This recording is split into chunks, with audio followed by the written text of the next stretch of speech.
All right, welcome. This is the La Niña video. If you don't know what La Niña is, it's the cold event in the East Pacific Ocean, Southern Pacific. And basically what that means is the surface temperature of the ocean is colder than normal, and it's colder than normal for an extended period of time. So they call it an event. The event is called La Niña. Does it snow more with La Niña? Does it snow the same? Is a little bit of both? Let's find out. Let's look at the numbers. Now, different than the El Nino, they have weak, they have moderate, they have strong. They don't have very strong. So that means the ocean temps never go below 2 degrees more than normal. So that's pretty interesting. The fact that they do go over 2 degrees. So maybe that has to do with global warming, whatever. Who knows? I've broken it up again in weak, moderate, strong. Let's look at the weak first. We've got 8 events of La Niña in the past 45 years. Put the average up, last 45 years of Alta up at the top. We've had 8 events weak, and 6 of those have been above average snowpack. 2 of those have been below. Okay, and go up to moderate. We've had 4 events of the moderate La Niña. 1 of those has been above average, 3 of those below. And then go up to the strong, 3 above average snowpack, 1 below. So a little mixed bag, a total of 16 in the past 45 years, La Niña events. And this is interesting, 10 of those years have been above average. So that's pretty cool. So 10 above, 6 below. So you could say, you know, if you're looking at the numbers, probability-wise, likelihood-wise, it's more likely in a La Niña year that we have bigger snow. And I'm talking about Alta and Snowbird. Those are the numbers we're looking at. Now, just because I'm looking at Alta Snowbird numbers, you can still infer a lot from that. You can infer that at Deer Valley, Park City, and Brighton, Solitude, all these other, resorts that are in the general area are pretty much going to follow suit. They're pretty much, obviously, Park City and Deer Valley get a little bit less snow.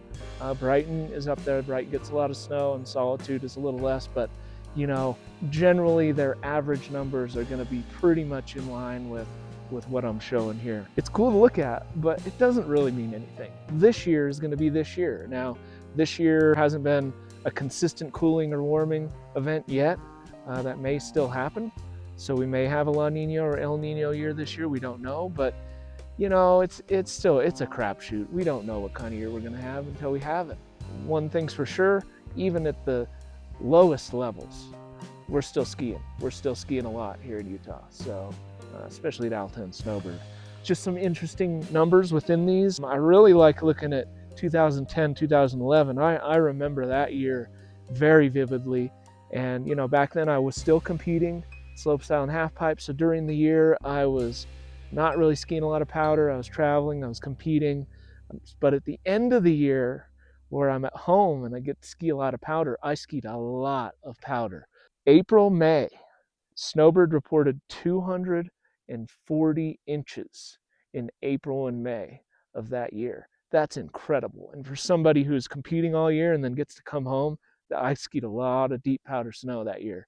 And really it made just maybe an average year into a much above average year. So Snowbird ended with 783 that year.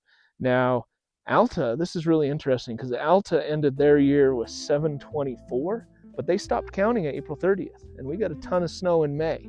So Alta's number, could have been much higher than that 783. We'll never know, but what an amazing year. Really cool numbers.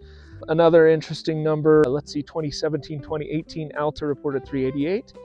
And again, Snowbird had a better season at 402, but it's cool when you see those numbers where Snowbird gets a little bit more.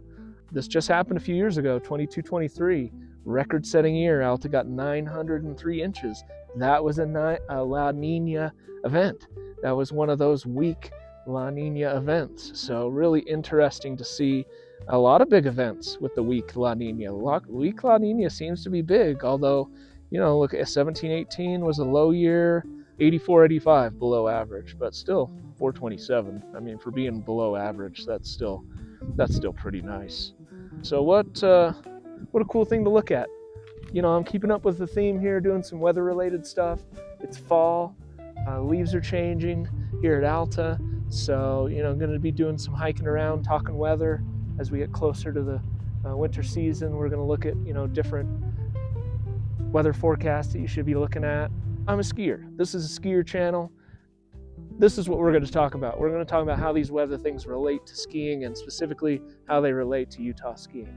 So that's what I want to do. That's it for this episode. Thanks for dropping in.